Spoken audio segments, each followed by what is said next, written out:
ओम नमो भगवते वासुदेवाय। राधे राधे।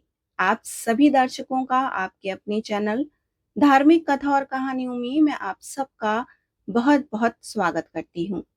आज आप सुनेंगे पाप मोचनी एकादशी व्रत कथा। उससे पहले हम आपको पाप मोचनी एकादशी की पूजा विधि भी बताएंगे, तो वीडियो को पूरा जरूर देखिएगा।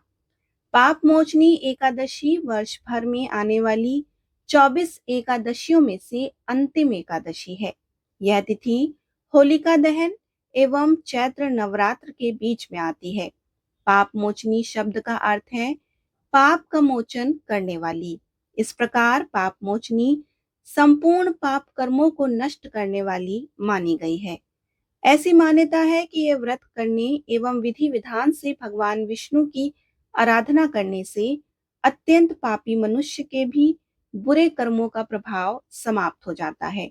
समस्त मनोकामनाएं पूर्ण होती हैं और मरणोपरांत मोक्ष की भी प्राप्ति होती है।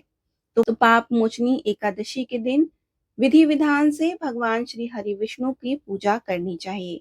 तो आइए अब हम आपको पाप मोचनी एकादशी की पूजा कैसे करें उसके बारे में बताते हैं। एकादशी के दिन व्रत करने वाले सभी जातक दशमी तिथि की शाम में ही व्रत और पूजन का संकल्प लें। दशमी में रात्रि में भोजन के बाद कुछ भी अन्न या एकादशी व्रत में निषेध चीजों का सेवन ना करें। एकादशी के दिन प्रातःकाल उठें और किसी पेड़ की टहनी से दातुन करें। इसके बाद नित्य कर्मों से निवृत्त होकर स्नान करें और स्नान करते समय पानी में गंगा जल मिलाकर फिर स्नान करें। स्नान के बाद स्वच्छ वस्त्र धारण करें, स्वयं को चंदन का तिलक करें। अब भगवान सूर्य नारायण को अर्घ दें और नमस्कार करते हुए आपके व्रत और पूजा को सफल बनाने के लिए प्रार्थना करें। अब पूजा करने के लिए सभी सामग्रियों को इकट्ठा कर लें और पूजा शुरू करें। सबसे पहले पूजा स्थल को साफ करके इस स्थान पर एक चौकी स्थापित करें। इससे गंगा जल से छिड़क कर पवित्र करें। इसके बाद चौकी पर एक पीला वस्त्र बिछाएं और इस चौकी की दाईं ओर एक दीपक प्रज्वलित करें। चौकी के सामने एक साफ आसन बिछाकर बैठ जाएं। जल पात्र से अपने बाएं हाथ से दाएं हाथ में जल लेकर दोनों हाथों को शुद्ध करें और स्वयं को तिलक करें। अब चौकी पर अक्षत के कुछ दाने आसन के रूप में डालें और इस पर गणेश जी को विराजित करें। इसके बाद चौकी पर भगवान विष्णु की प्रतिमा या तस्वीर को स्थापित करें। अब स्नान के रूप में एक जल पात्र से पुष्प की सहायता से जल लेकर भगवान गणेश को या और भगवान विष्णु जी के ऊपर छिड़क दें। भगवान गणेश को हल्दी, कुमकुम, अक्षत और चंदन से तिलक करें। इसके बाद वस्त्र के रूप में उन्हें जनेऊ अर्पित करें। इसके बाद पुष्प अर्पित करके गणपति जी को नमस्कार करें।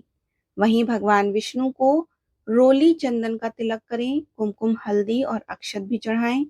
ओम नमो भगवते वासुदेवाय नमः मंत्र का जाप करते हुए श्री हरि विष्णु को पुष्प, जनेऊ और माला अर्पित करें। भगवान विष्णु को पंचामृत में तुलसी दल डालकर अर्पित करें। चूंकि भगवान विष्णु को तुलसी अति प्रिय है, इसलिए भगवान के भोग में तुलसी को अवश्य शामिल करें, लेकिन ध्यान रखें कि गणेश जी को तुलसी अर्पित ना करें। इसके बाद भोग में मिष्ठान और ऋतुफल अर्पित करें। विष्णु सहस्त्र नाम और श्री हरि स्तोत्र का पाठ करें और अंत में भगवान विष्णु की आरती करें। भगवान को चढ़ाया गया भोग प्रसाद के रूप में आप वितरित कर सकते हैं और स्वयं भी ग्रहण कर सकते हैं। इसके बाद आपको पाप मोचनी एकादशी की व्रत कथा पढ़नी या सुननी चाहिए। आइए अब हम आपको पाप मोचनी एकादशी की व्रत कथा सुनाते हैं। भगवान श्री हरि विष्णु का ध्यान करते हुए कथा का श्रवण करें। अर्जुन ने कहा कि हे कमल नयन, मैं ज्यों ज्यों एकादशियों के व्रतों की कथाएं सुन रहा हूँ, त्यों त्यों अन्य एकादशियों के व्रतों की कथाएं सुनने की मेरी जिज्ञासा बढ़ती जा रही है। हे मधुसूदन, अब कृपा करके आप चैत्र माह के कृष्ण पक्ष की एकादशी के विषय में बतलाइए। इस एकादशी का क्या नाम है? इसमें कौन से देवता का पूजन किया जाता है तथा इस व्रत का क्या विधान है। हे श्री कृष्ण, यह सब आप मुझे विस्तार पूर्वक बताने की कृपा करें। भगवान श्री कृष्ण ने कहा कि हे अर्जुन, एक बार यही प्रश्न पृथ्वीपति मानधाता ने लोमश ऋषि से किया था। जो कुछ लोमश ऋषि ने राजा मानधाता को बताया था वही मैं तुमसे कह रहा हूँ। राजा मानधाता ने धर्म के रहस्यों के ज्ञाता महर्षि लोमस से पूछा कि हे ऋषि श्रेष्ठ, मनुष्य के पापों का मोचन किस प्रकार संभव है। कृपया कर कोई ऐसा सरल उपाय बताएं जिससे सहज ही पापों से छुटकारा मिल जाए। महर्षि लोमश ने कहा कि हे नृपति, चैत्र मास के कृष्ण पक्ष की एकादशी का नाम पाप मोचनी एकादशी है। इसके व्रत के प्रभाव से मनुष्यों के अनेक पाप नष्ट हो जाते हैं। मैं तुम्हें इस व्रत की कथा सुनाता हूं, तो ध्यान पूर्वक इसका श्रवण करो। प्राचीन समय में चैत्र रथ नामक एक वन था। उसमें अप्सराएं किन्नरों के साथ विहार किया करती थी।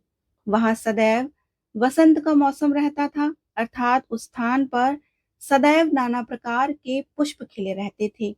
कभी गंधर्व कन्याएं विहार किया करती थी, तो कभी स्वयं देवेंद्र अन्य देवताओं के साथ क्रीड़ा किया करते थे। उसी वन में मेधावी नाम के एक ऋषि भी तपस्या में लीन रहते थे। भगवान शिव के अनन्य भक्त थे और एक दिन मंजू घोषा नाम की एक अप्सरा ने उनको मोहित कर उनकी निकटता का लाभ उठाने की चेष्टा की। इसलिए वह कुछ दूरी पर बैठ वीणा बजाकर मधुर स्वर में गाने लगी। उसी समय शिव भक्त महर्षि मेधावी को कामदेव भी जीतने का प्रयास करने लगे। कामदेव ने उस सुंदर अप्सरा के भ्रू का धनुष बनाया, कटाक्ष को उसकी प्रत्यंचा बनाई और उसके नेत्रों को मंजू घोषा अप्सरा का सेनापति बनाया। इस तरह कामदेव अपनी शत्रु विजय प्राप्त करने हेतु तैयार थे। उस समय महर्षि मेधावी भी युवावस्था में थे और काफी हष्ट पुष्ट थे। उन्होंने यज्ञोपवीत तथा दंड धारण कर रखा था। महर्षि स्वयं दूसरे कामदेव के समान प्रतीत हो रहे थे। उस मुनि को देखकर कामदेव के वश में हुई मंजू घोषा ने धीरे धीरे मधुर वाणी से वीणा पर गायन आरंभ कर दिया। तो महर्षि मेधावी भी मंजू घोषा के मधुर गायन पर तथा उसके सौंदर्य पर मोहित हो गए। वह अप्सरा मेधावी मुनि को कामदेव से पीड़ित जानकर उनसे आलिंगन करने लगी।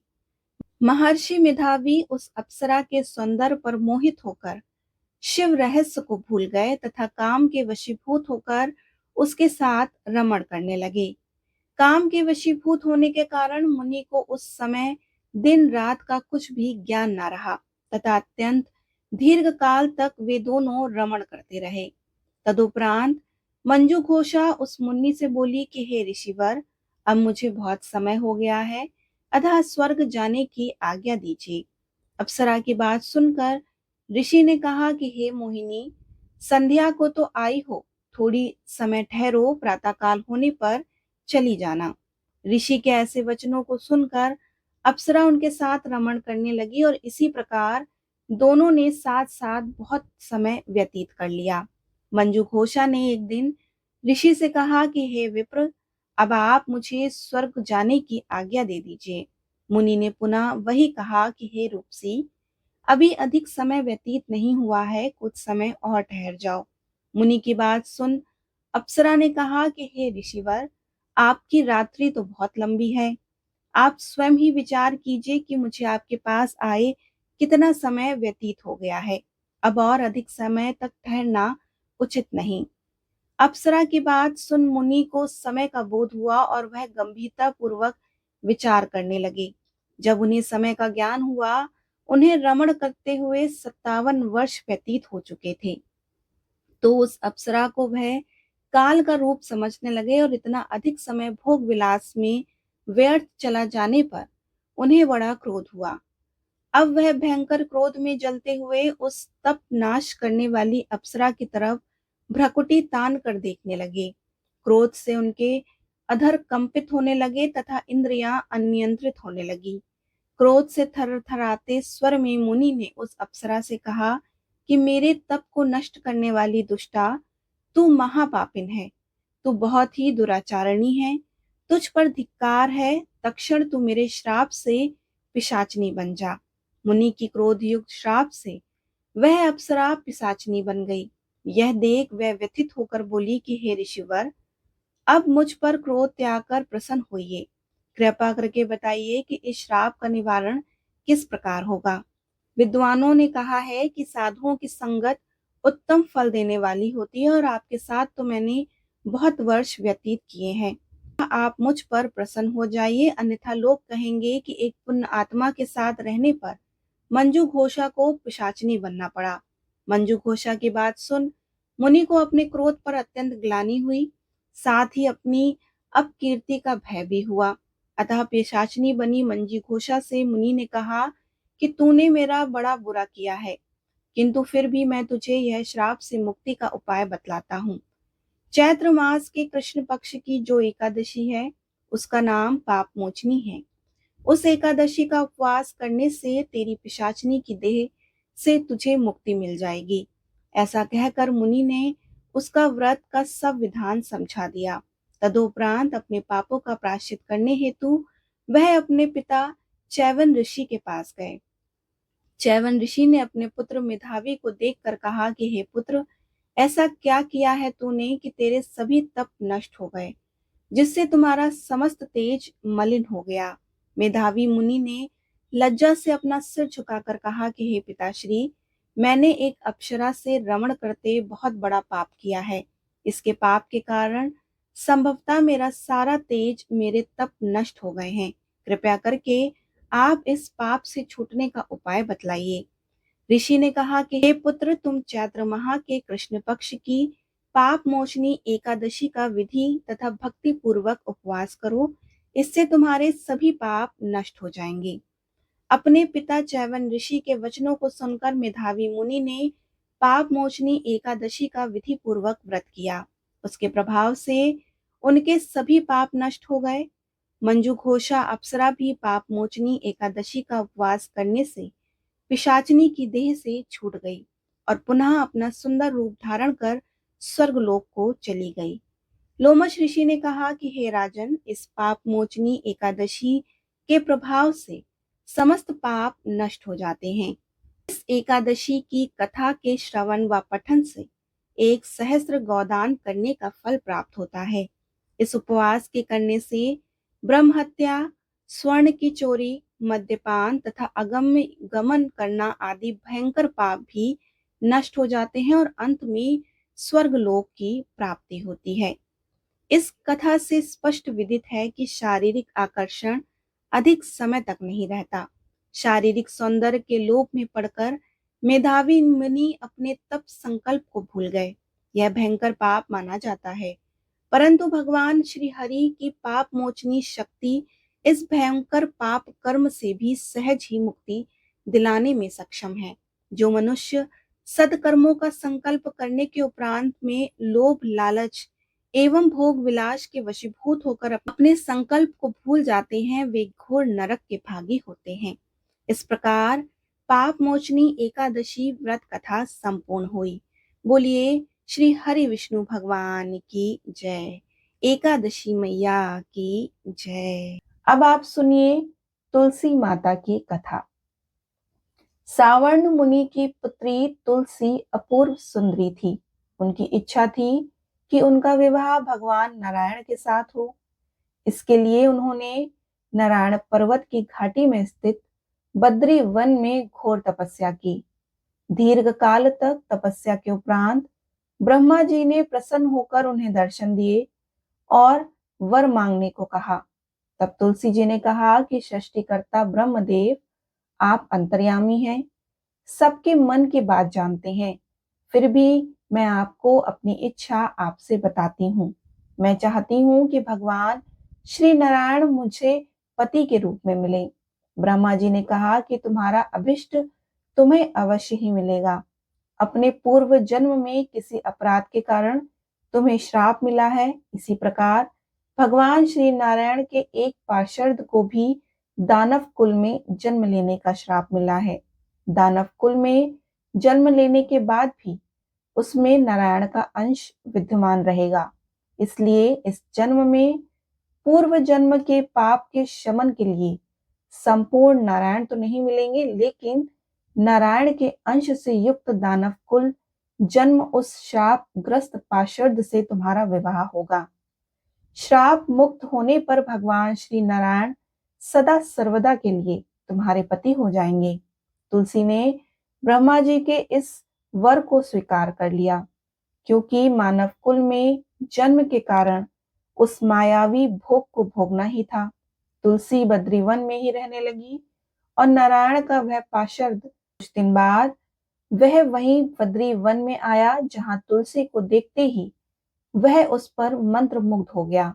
तुलसी के सामने उसने अपने विवाह का प्रस्ताव रखा और इतने में ही वहां ब्रह्मा जी आ गए और तुलसी से कहा कि तुलसी, जालंधर को देखो, ऐसा देव उसका स्वरूप है।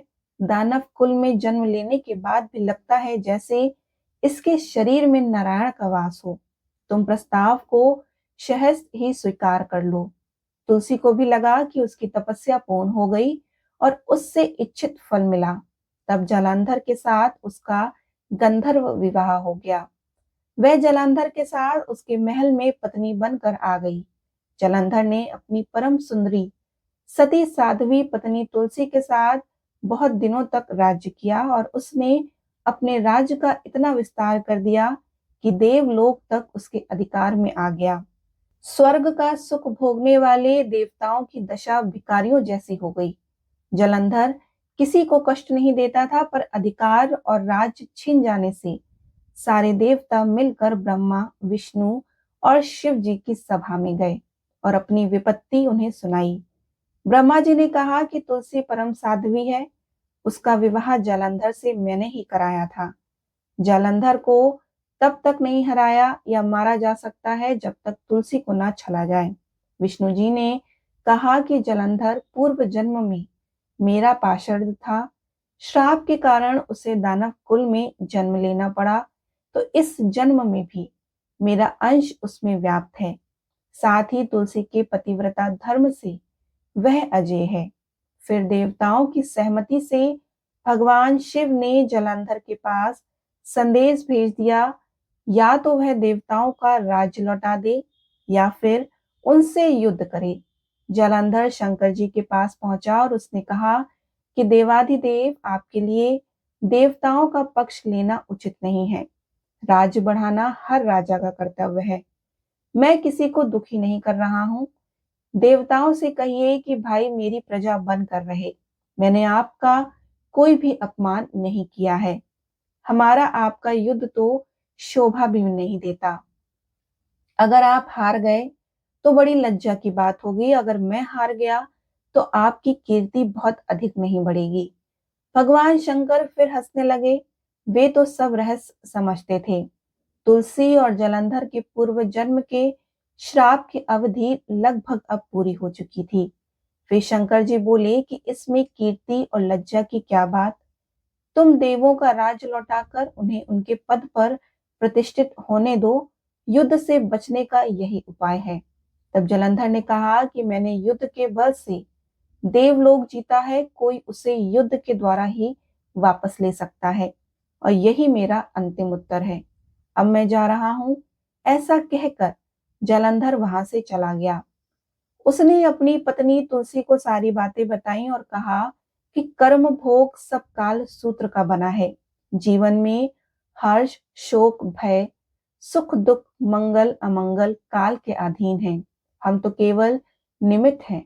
संभव है भगवान शिव देवों का पक्ष लेकर मुझसे युद्ध करें। तुम चिंता मत करना, तुम्हारा सती तेज मेरी रक्षा करेगा। दूसरे दिन भगवान शंकर के नेतृत्व में देवताओं ने युद्ध छोड़ दिया। जालंधर ने भीषण बाण की वर्षा कर उनका वेग रोक दिया, जिसके प्रहार से देवता डगमगाने लगे। उसने दानवी शक्ति का प्रयोग करके भी युद्ध आरंभ कर दिया और युद्ध स्थल पर वह किसी को भी दिखाई नहीं देता था। उसके अस्त्र शस्त्र प्रहार कर देवों को घायल कर रहे थे। देवगण अपने अस्त्र चलाए तो किस पर चलाएं, क्योंकि कोई शत्रु सामने था ही नहीं। कई दिनों तक इस तरह भयंकर युद्ध चलता रहा। जलांधर पराजित नहीं हुआ। तब शिव जी ने विष्णु जी से कहा कि विष्णु जी, आप ही कोई उपाय करो, अन्यथा मेरा तो सारा यश मिट्टी में मिल जाएगा। विष्णु जी ने सोचा कि बल से तो जलंधर को हराया नहीं जा सकता, इसलिए छल का ही सहारा लेना पड़ेगा। उन्होंने तुरंत अपना स्वरूप जलंधर जैसा बनाया, अस्त्र शस्त्र से सुसज्जित होकर तुलसी के पास पहुंच गए और बोले कि प्रिय, मैं युद्ध जीत गया। सारे देवता भगवान शंकर समेत हार गए। इस खुशी में आओ, मैं तुम्हें अपने अंग लगा लूं। पति को प्रत्यक्ष खड़ा देखकर तथा विजय का समाचार सुनकर वह दौड़कर मायावी जलंधर के गले से लिपट गई। इस प्रकार पति पत्नी दोनों ने आलिंगित होकर खूब खुशी मनाई। पर पुरुष के साथ इस प्रकार के व्यवहार से उसका सती तेज नष्ट हो गया। उसका सती तेज जो जलंधर के कवच के रूप में रक्षा कर रहा था, वह कवच नष्ट हो चुका था। जलंधर शक्तिहीन हो गया और यह जानते ही भगवान शंकर ने अपने त्रिशूल से प्रहार किया और उस प्रहार से जलंधर जलकर भस्म हो गया। जलंधर के मरने से जानकर विष्णु अपने असली रूप में आ गए और सामने अपने पति जलंधर के स्थान पर भगवान विष्णु को खड़ा देखकर तुलसी बहुत विस्मित हुई। उसको पता लग गया था कि स्वयं नारायण ने उसके साथ छल किया है। क्रोध में आकर तुलसी जी ने श्राप दे दिया कि एक सती स्त्री का सतीत्व भंग करने के अपराध में तुम हृदयहीन पत्थर हो जाओ। विष्णु जी ने तुलसी जी के श्राप को शिरोधार्य कर कहा कि देवी, तुम्हारे तथा जलंधर के कल्याण के लिए मुझे ऐसा करना पड़ा और तुम दोनों को श्राप मुक्त करना था। तुम भी अब अपना शरीर त्याग कर तुलसी विरवा के रूप में जन्म लोगी और मेरी पूजा तुलसी दल से ही होगी। मैं शालिग्राम पत्थर बनूंगा और मेरे शीर्ष पर तुम आदर से विराजमान होगी। तुम्हारे पति की हड्डियों के चूर्ण से शंख की उत्पत्ति होगी और उस शंख ध्वनि से देवताओं तथा मेरी पूजा आराधना होगी। जहां शंख ध्वनि होगी वहां मंगलमय मैं विराजमान रहूंगा और तुमने पूर्व जन्म में बद्री वन में मुझे पाने के लिए बड़ी तपस्या की थी। अब अगले जन्म में मैं नारायण प्रस्तर के रूप में बद्रीनाथ वन में स्थापित होऊंगा। मेरी पूजा अर्चना फल फूल से ना होकर तुम्हारे तुलसी दल से होगी। मेरे शीश पर विराजमान होकर तुम मुझसे भी ऊंचा पद प्राप्त करोगी। इस प्रकार श्री हरि विष्णु श्री नारायण भगवान की हर पूजा में तुलसी दल का उपयोग होने लगा। बोलिए श्री हरि विष्णु भगवान की जय। तुलसी मैया की जय।